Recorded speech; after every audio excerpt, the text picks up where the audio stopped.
Yes, the toxic workplaces can exist, but it can be different and you can make the change. What I saw was that not many supervisors have an image of what they're aiming for. You've probably seen all the stuff about habits, right? That you need to be moving towards something new rather than just away from something. And I didn't see that in the market. And that was the genesis of the book.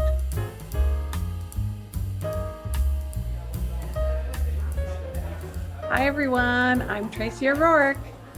And I'm Elizabeth Swan. And we're from the Just in Time Cafe, and welcome to our podcast. At the cafe, we wrestle with tough questions, we talk to thought leaders, we discuss great books, and we get insights from Lean Six Sigma practitioners. And we let you in on helpful apps. We bring you the news and challenge the status quo so you can build your problem-solving muscles. So, Elizabeth, what is on the menu today at the cafe? Today's highlight is our interview with Hugh Alley, author of Becoming the Supervisor, Achieving Your Company's Mission and Building Your Team. Hugh is going to give us his insights on how organizations tap our innate love of doing worthwhile work. Next up, it's an app that turns even us scribblers into artists. And for Q&A, we asked our community how they avoid the crushing the spirits of others when they're feeling overwhelmed with frustration. It's still a great day at the cafe, Tracy. Absolutely. Up next, it's hot apps. Today's app has the power to turn us all into artists, maybe without the art school. I don't know. I think maybe it is the digital art school. Yes, the app is called Canva.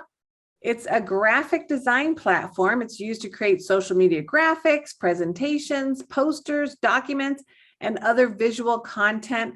The app includes templates for users to use. It's free, and you can also have paid subscriptions like Canva Pro. And Elizabeth, I really like it because it makes it really easy to create infographics, logos, and icons for course development and for social media posts. We've even uploaded our brand colors, as you know, and we can use any colors we want for most creations. And really, this can help if anyone wants to match company colors for PowerPoint presentations or social media or other when you're developing content like that.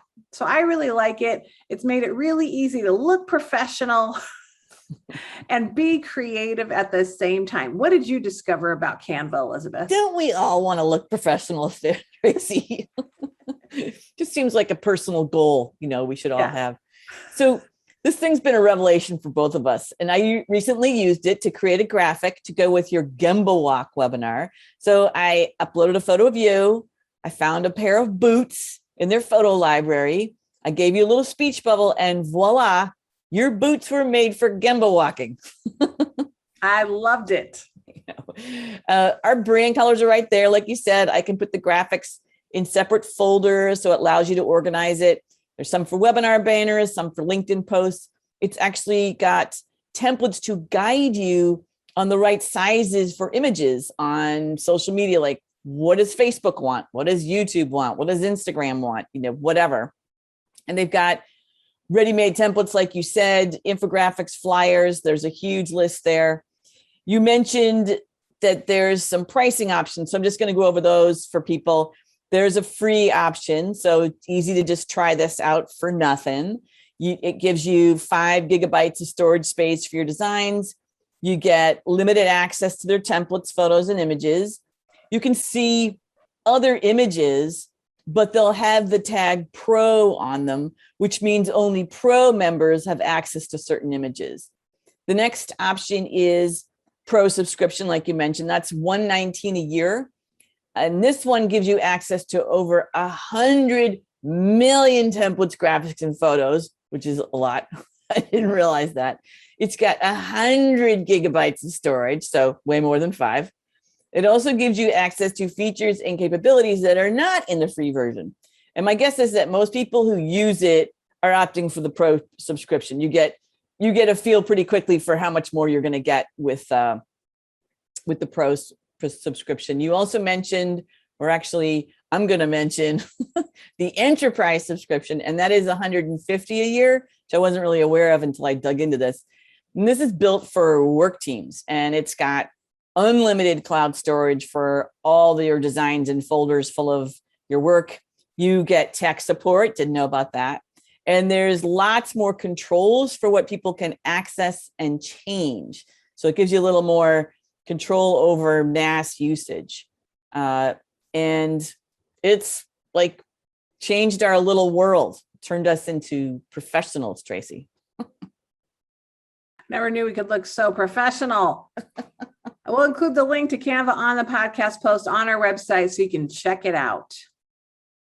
I'm Elizabeth Swan, and you're listening to the Just in Time Cafe podcast. In a short while, you get to hear our interview with Hugh Alley. Next up is a question we pose to our community. How do you react appropriately when you are frustrated with somebody? This question stems from a very human condition. You're speaking with someone and they are not aware of something that you assume that they should know. And maybe you sent them an email about it. Maybe you sent 10 emails, but for some reason, they still do not know it. And what you want to say is, are you kidding me? And then what? The person definitely may sense your frustration. Depends on what kind of a poker face you got. And then they get defensive. They might feel bad, or they might be oblivious to your disappointment and just move on. So what is the opportunity? They might be distracted. They might be preoccupied with something they see as more important than what you're talking about. They might be overwhelmed. So how do you bring them along? What's the right response when what you want to say is, really? Scorn is not a great motivator, and it's definitely not helpful. How about you, Tracy? It's interesting. I have tremendous empathy for people who ask for clarity in a kind way, because mostly I've been that person. I've been so distracted at times where I've got a lot on my plate, and I tend to skim my emails, and sometimes I miss some important detail, especially when I'm in relentless prioritization mode. Like, okay, I'm focused on this and that's it. That's all I'm going to do. But then I'm trying to, I sometimes check an email. But I will say that I have been getting a little frustrated when I'm in virtual classroom and I have 20 students who will ask me the same question 3 or 4 times. And then I know that they weren't listening. So that is frustrating. And I just have to take a deep breath, because I know it's a challenge to stay focused virtually. There's more distractions online than in person. But I just take a deep breath. That's all I can do. And I try to repeat myself, or I might say very kindly, and what is the answer to that question, class? Which is great, because it's a good learning technique. And you have a nice outlet for the frustration you're feeling, because it's the 5th time that you've had to explain that. So now over to you, class. You start teaching, which is a good delegation, I think. Yes. All right. So that's why I put this question out there, to find out what works best for others. And I'm going to relay to you some of what we discovered from our community. Jennifer Ayers, the executive director of the Northwest High Performance Enterprise Consortium, related it to kata. And for those of you who have not heard of it, kata is the practice of scientific thinking. Mike Rother developed it based on the Toyota production system. So being a kata practitioner makes Jennifer turn toward the process versus the person. And she asked herself, why is there a gap between what I expect them to know and what they know? What is the obstacle? What should I try differently next time? And what do I expect to happen? And it's a great antidote for her to doing the same thing, expecting different results. I love that. So that was a great one. And then today's guest, Hugh Alley, also chimed in. He had a couple of thoughts. He said, one is about overload. So one time, for fun, he tracked the number of policy changes that came to him as a manager for implementation in a large administrative law organization. And he counted 60 in a month, 3 in a day. And each one was well-intended and justifiable. but he couldn't possibly roll all those out to his staff because they had work to do. The second thing he considers is his reaction. He finds the question, fact, opinion, or guess very helpful. So does our assessment of their reaction rely on facts we know, our opinion, which is based on our own singular take, or guesses, in which our brain is just filling in the blanks before we even realize it?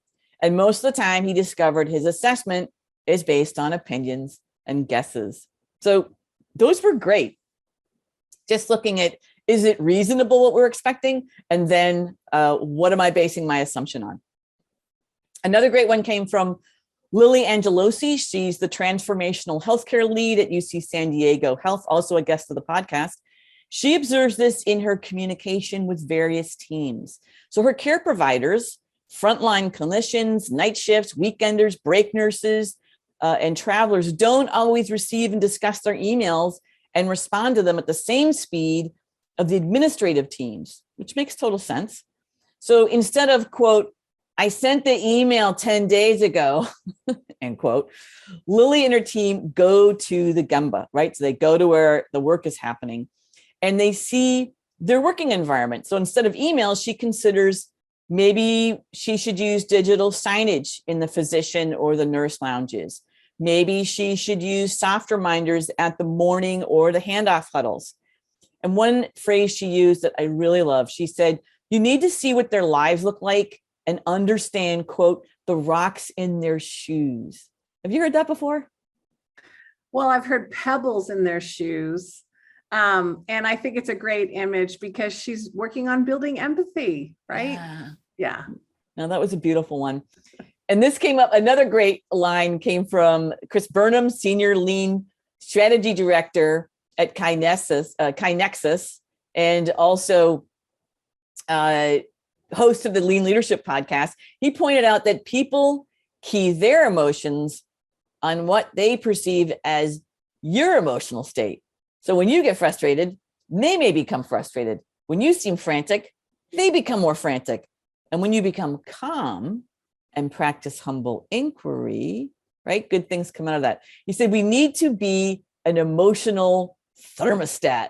Isn't that a great phrase?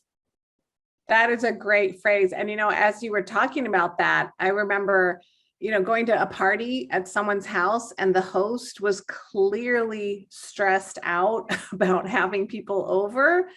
And, it just kills the party mode. You're just like, do you need help? You want me to help you?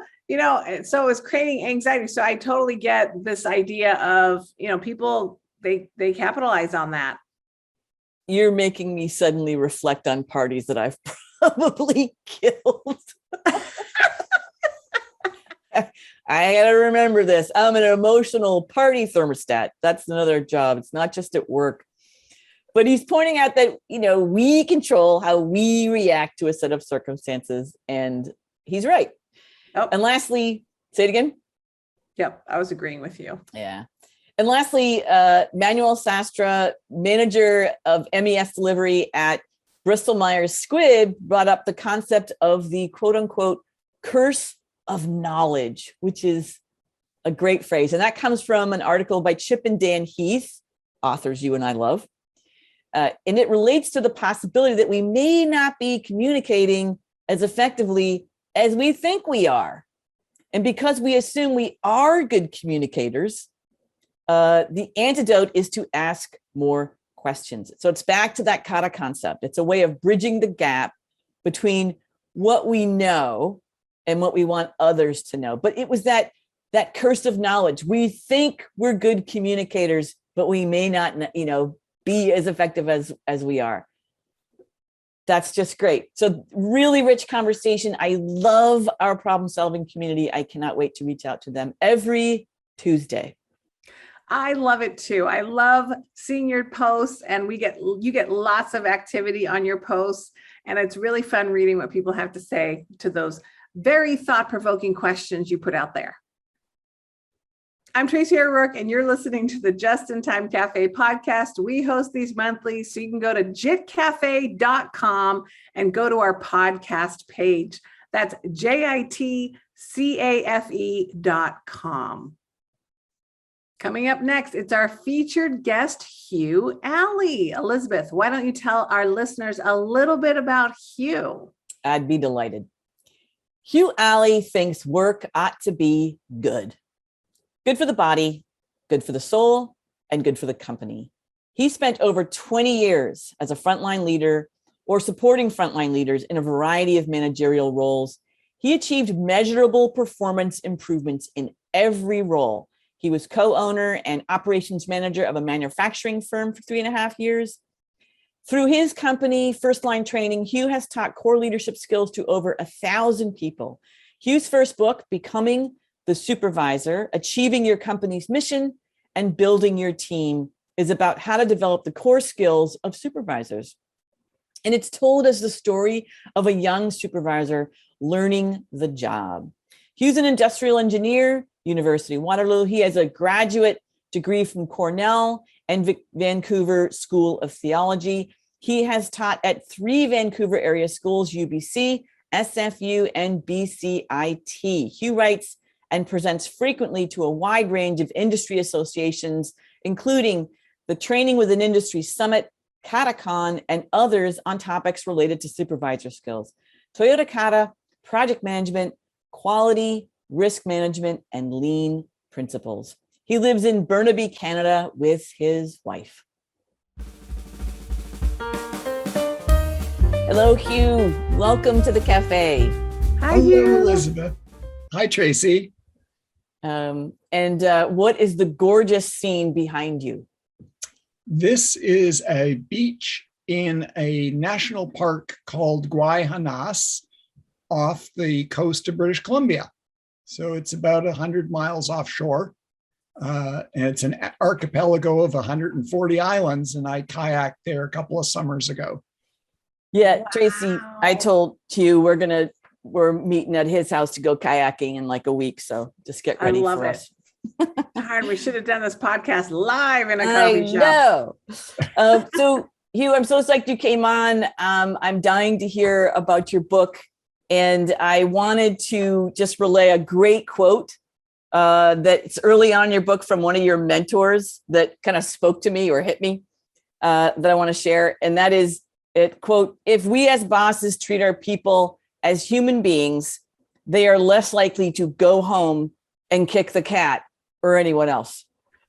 And I wanted to know from you, I get the sense of just leadership responsibility is part of what drove you, to write this. And I wanted to know, can you tell us what was the trigger for you to pull this book together, to put it into words? There were 2 experiences that really drove it for me. One was very early in my career, and I worked in a steel mill, and I've never seen such a toxic workplace.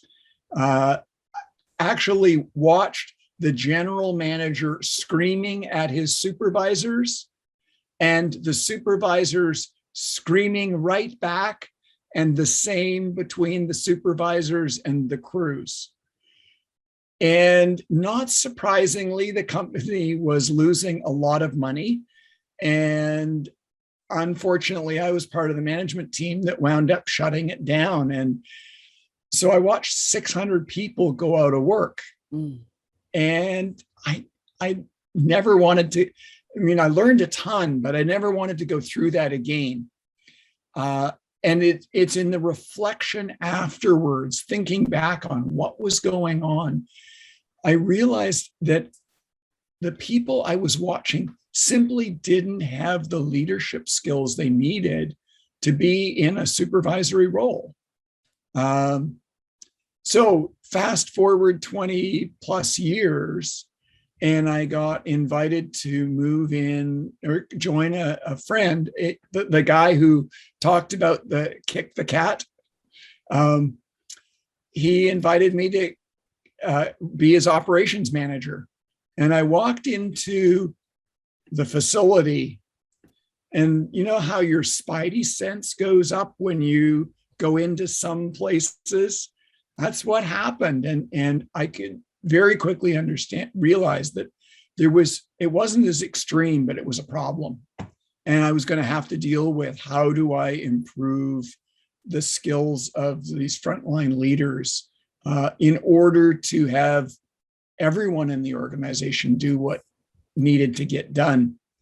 And over the next 3.5 years, we really turned that place around from a culture perspective, performance perspective. And it was that experience that, yes, the toxic workplaces can exist, but it can be different and you can make the change. What I saw was that not many supervisors have an image of what they're aiming for. You've probably seen all the stuff about habits, right? That you need to be moving towards something new rather than just away from something. And I didn't see that in the market. And that was the genesis of the book. Did you feel that once they had something to look forward to, that motivated them to change? Or do you think there was something bigger? Well, of course, the people in that experience didn't have the book, so they didn't have that. But it's been really interesting, Tracy. I've had a number of people get in touch with me since the book has come out and tell me, I've read your book and it's been a motivation for me to completely rethink how I develop my supervisors, which was a perspective I hadn't really considered when I was writing it. I was more thinking about it for the supervisors rather than the managers. Mm-hmm. And go ahead, Tracy. Go ahead. No, you go, Elizabeth. Well, I was just thinking, what do you consider the core skills for supervisors? I think there are 5. So you need to be able to instruct. You need to be able to foster performance. You need to be able to improve methods. You need to be able to set priorities, and you need to be able to listen. That sounds so simple. Yeah. Check. Wow, check. That's it. Okay. Wow. We're done. No, all of those, as you know, there are layers on layers and layers of those. But what I've observed is that at the front line, you don't have to be a superstar on any of them. You just have to be capable.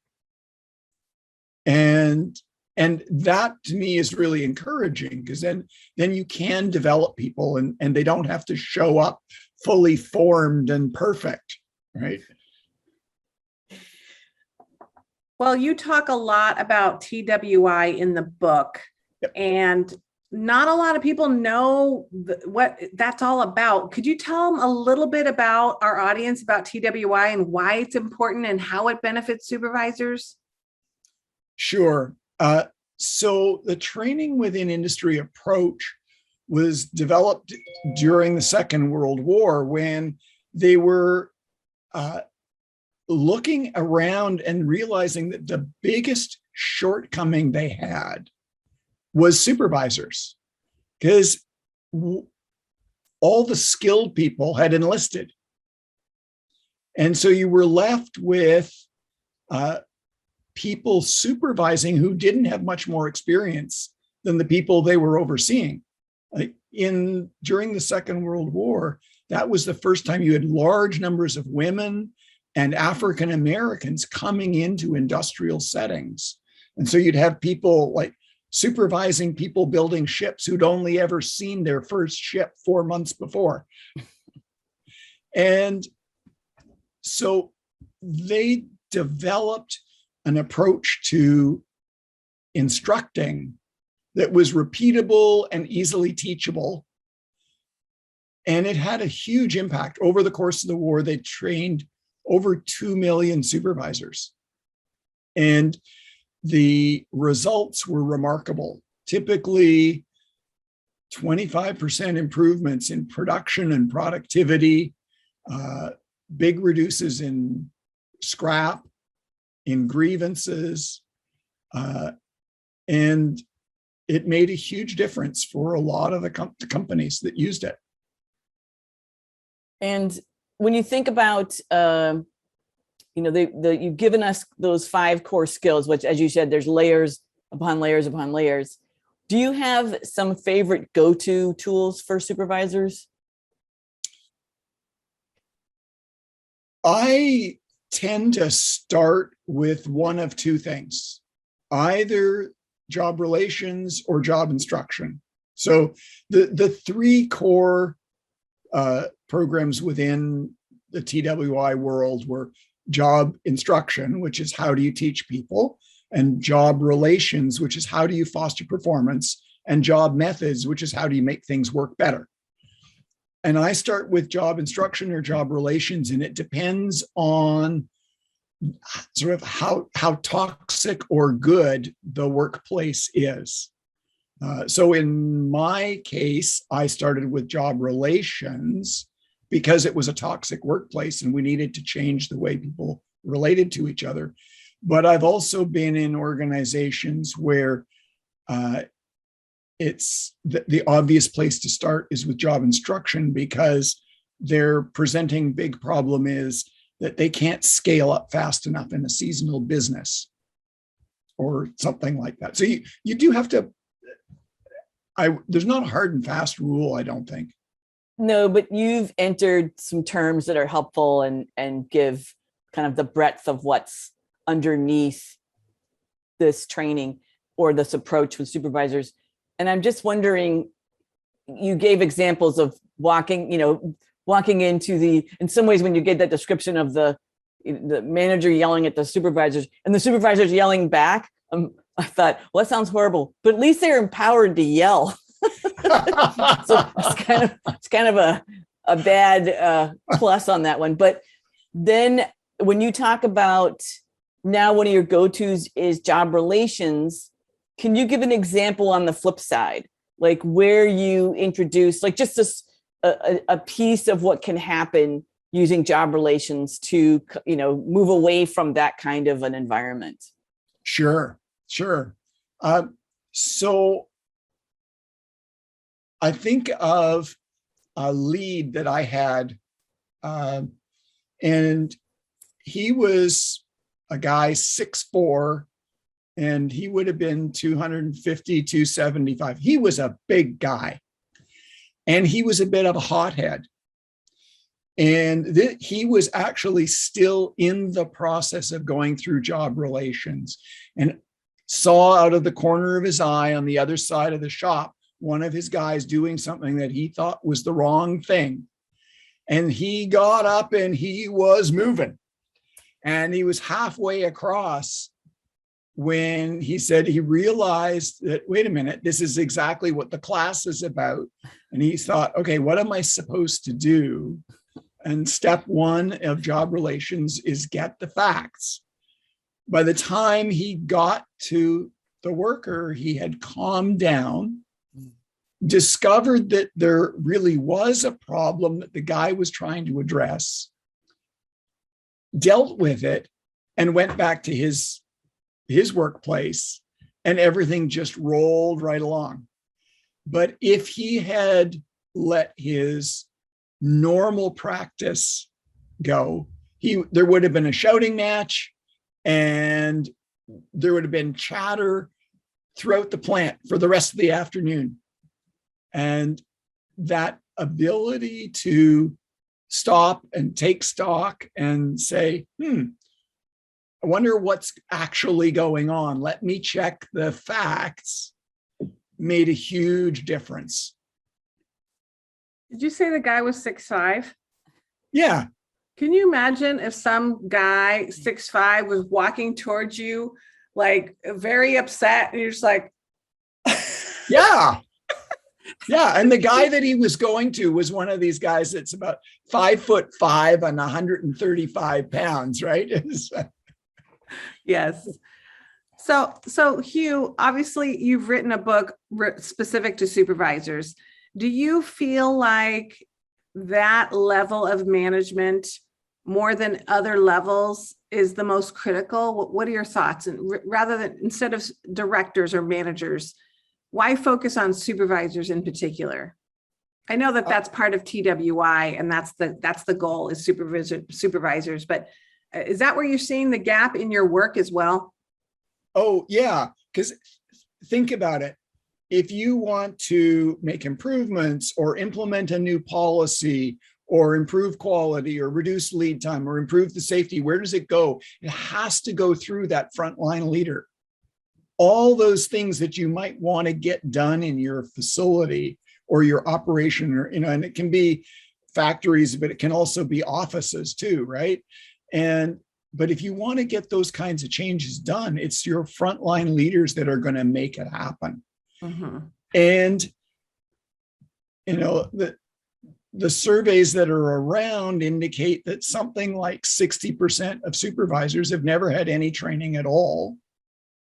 Yes. And the training that they have had has tended to be the stuff that is mandated, so OSHA, or in Canada, WCB, or whatever your employment law is in various states, in this state, you can do this or you can't, or whatever. Well, that's useful stuff. And yes, they need to know it, but it's nowhere near adequate to actually build a workforce, build a team. Mm-hmm. Yeah. Yes, I did some work with a leadership challenge, Barry Posner and Jim Kouzes, and I believe they have some statistics on most people they're in a leadership role at 25, and the first time they ever get leadership training is about 42. Oh, that's awesome. I love that stat, Tracy. Yes. So, wow. Yeah, there's a big gap. And my interest is, what personally motivates them? Do they suddenly recognize, wow, I'm not effective? Like, what is the turning point for them to make the change? I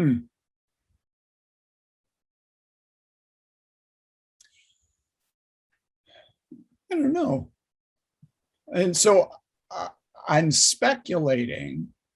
I'm just thinking back on some of the individuals that I know.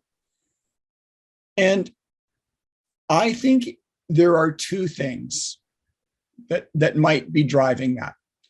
And one is that they can't get the stuff done that they want to, so they have their own specific problem. Mm-hmm.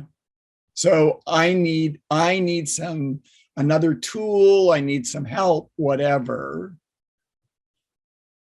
But I think equally important is a context in which they are free to try something and not get it quite right the first time.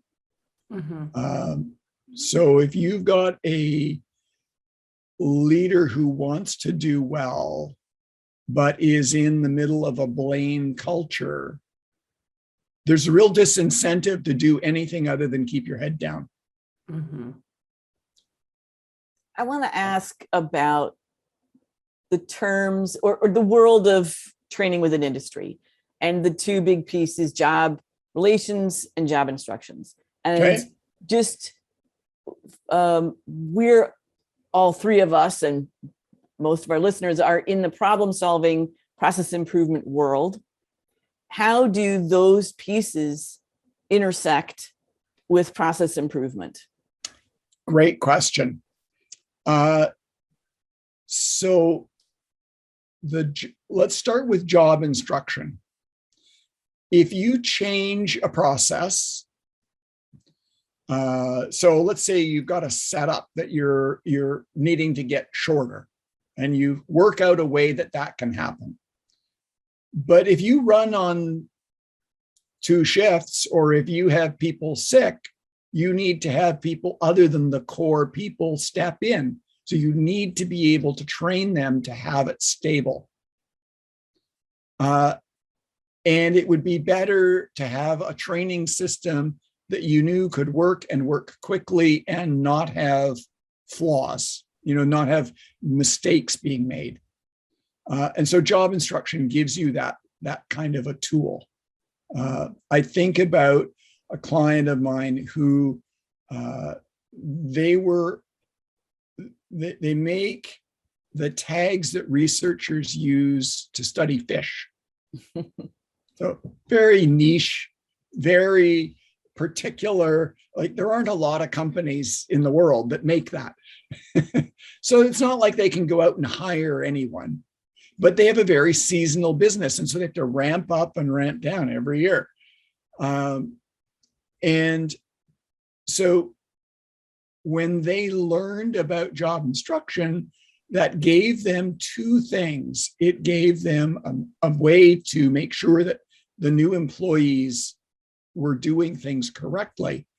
But what they discovered as they went through the process is that when you define how the work should be done, you actually discover you have to standardize it. And as you know, without a standard, there can be no improvement. So the job instruction drives the company to some standardization, not to be sort of blind about it, but to give you a base on which to grow. So that's how job instruction helps. The job relations, I don't know if you have had the opportunity to get to know Mark Warren at all. He's a guy in Athens, Georgia, probably one of the smartest guys about TWI that there is in the world. He's done a huge amount of history work on this. But he makes the point that job relations is really a general problem-solving approach applied to people situations.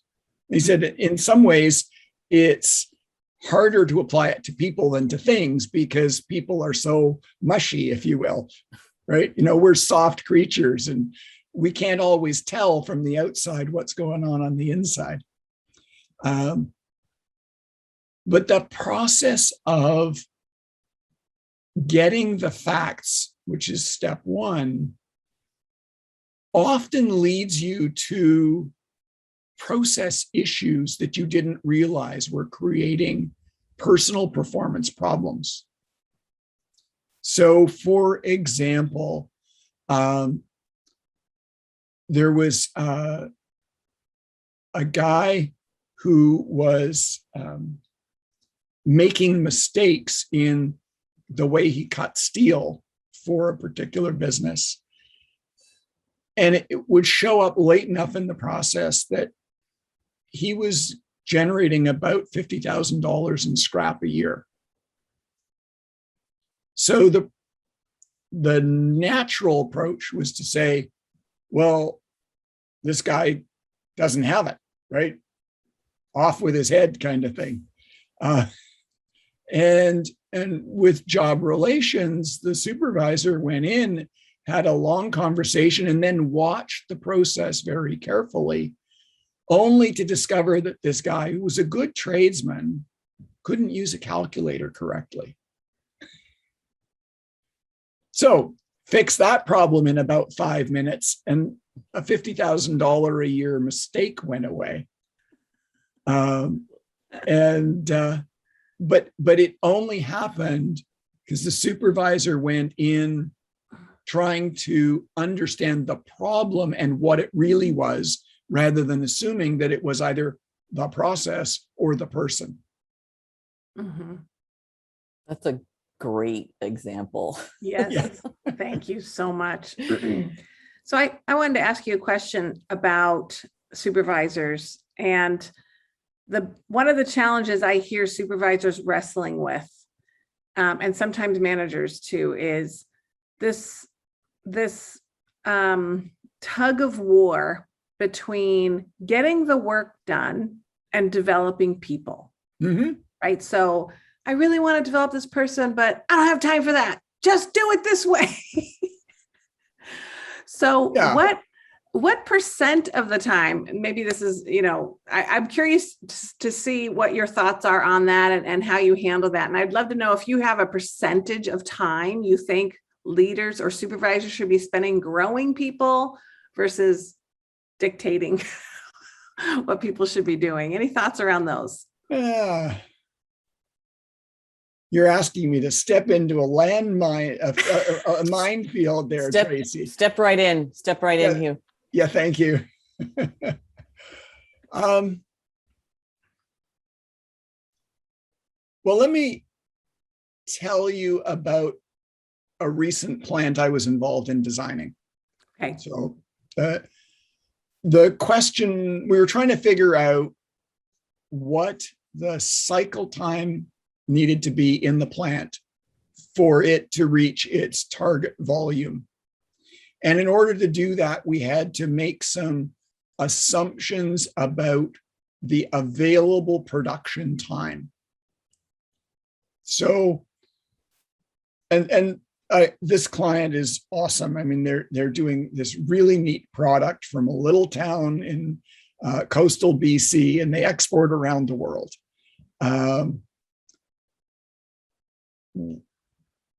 We worked backwards from an 8-hour day, and there was some cleanup time, and there was some general meeting time, and allowance for bathroom breaks and stuff like that. It kind of took off half an hour a day.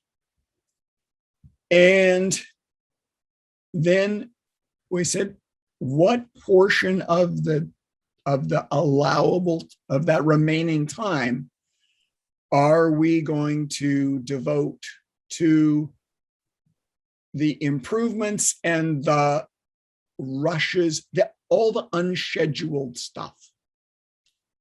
And we wound up at about an hour. So out of the 8 hour, that's 12.5%, right? Mm-hmm. Mm-hmm. And it wasn't that that's going to be a hard and fast number, or that it is now, Mm-hmm. but it's the flex time that means that if they have a rush order from an important customer who's just sort of going nuts, they can respond to it if they need to. But if they don't have that, then it's time they can work on their processes. Mm-hmm. And so they treat it as flex time. Mm-hmm. I love it. Well done, Hugh. I mean, Yeah. Tracy asked a potential stumper and you gave her a percentage, but go ahead. You were about to say something. No, I was just going to say, I think that percentage is absolutely achievable, right? Like, I think, and again, obviously it varies and, depending on what people have, as you say, but I think if you had to say that was a general rule of thumb, that to me seems totally acceptable. So I don't know, what were you going to say, Elizabeth? No, Hugh had something else to say. Oh, sorry. Go ahead, Hugh. Oh, well, I was just going to say the thing is, once you get into that virtuous cycle of doing the improvement, it really starts to pay huge dividends. And it takes remarkably little time to start giving you that payback. Mm-hmm. As things get better. And I think about, so let me tell you a story about a guy. So he was the team leader in a welding shop. And he had a bunch of pretty good welders, but one of them was a talker. You know the sort, right? It doesn't matter what they're doing, they're chatting, and any excuse, they'll walk away from their workstation to go and talk to somebody about something apparently important. And so he was trying to figure out how he's going to deal with this. And he'd been through the job relations. And he got this, he understood that he needed to find some data that was useful. And he had an order show up that was big enough that he could divide it in two, and he gave it to two of the people on his team. Start of the day, here they are, Have a good day. So by noon, one of the guys had finished the work. The talker, of course, had not. And so this guy went over to the talker and said, so how far through the work are you? I'm about halfway. So this other guy, call him Tommy. Tommy, you're a better welder than him, aren't you? Oh, yeah. And well, so how come he's finished for already? I don't know. How many times did you come and talk to me this morning? I don't know, 3 or 4. And then my supervisor friend said, I was counting. It was 12. Now, how much time does it take you when you come over here? And he just walked the guy through the calculation, right? Until the guy realized that between 12 trips at 10 minutes apiece, he'd chewed up 2 full production hours away from his workplace. And the kicker was, the supervisor said, so were there any of those questions that you asked me that you didn't know the answer to? And the guy kind of hung his head and said, no, I knew the answers to all of them.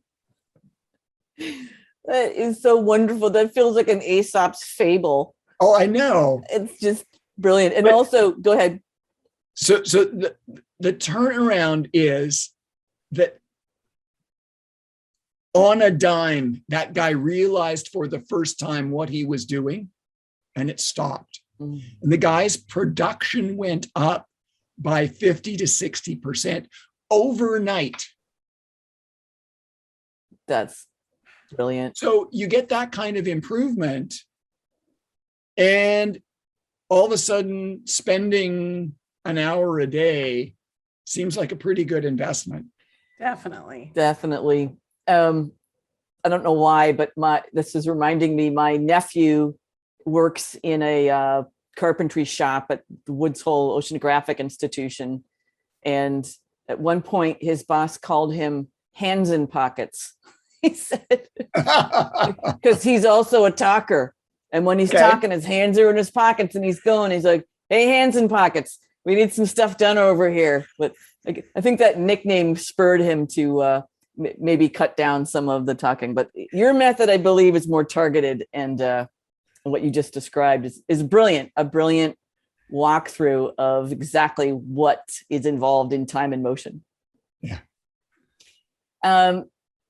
Hugh, this is just rich and it's fascinating, and it feels like your examples, each one of them is just this fantastic learning opportunity and tying together a lot of concepts and tools and techniques and worlds that we're all in different levels of activity. So this has been just a phenomenal conversation. And I know we could keep going, but we're not allowed. So I'm gonna have to pull us to a close. But Tracy, do you have any last questions for Hugh? Gosh, I'm working with a client right now, and I'm thinking of you, Hugh, because you had mentioned that TWI comes in handy. You're finding that a lot of people are implementing it with when they have they have to hire seasonal staff.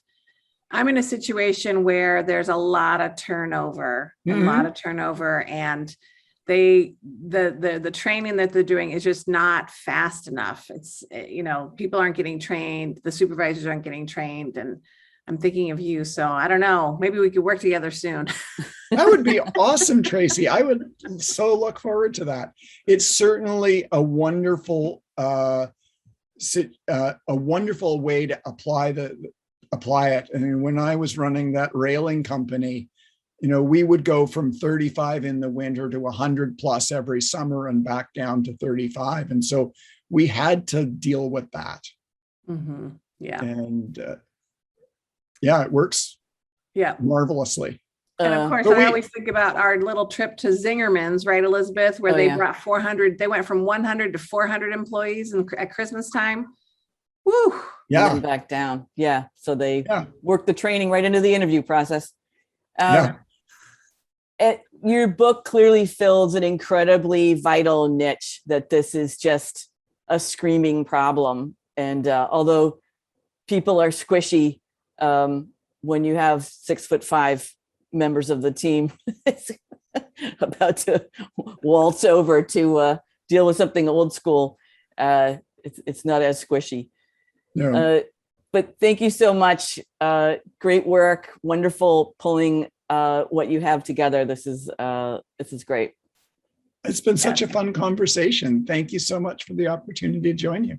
Thanks Absolutely. for coming to the cafe. Yeah. Stay tuned for information about our September 9th webinar with Sonia Singh. I love Sonia, and she is a leadership and high performance coach. She teaches leaders to solve problems faster and build their emotional intelligence, also known as EQ. And in our webinar, or her webinar, she's going to be talking about achieving mastery over your influence. I can't wait. Neither can I. That's going to be a great one. And tune in for next month's podcast episode where we interview Dr. Sabiha Mumtaz, who teaches leadership to MBA students at the Australian University of Wollongong in Dubai.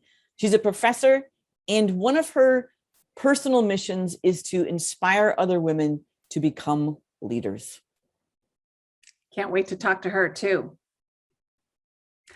And there's still room for you to join our next Lean Six Sigma leadership workshop offered through UC San Diego coming up in October. Class starts October 5th and goes for 12 weeks. We'll provide a link to that on our website. Phenomenal course. Come join us. We love summer, but fall means Halloween is coming in less than 2 months, the best holiday of all. We're lucky to have your company here at the Just in Time Cafe. It's always better with all of you. We hope you enjoyed your jolt of lean caffeine.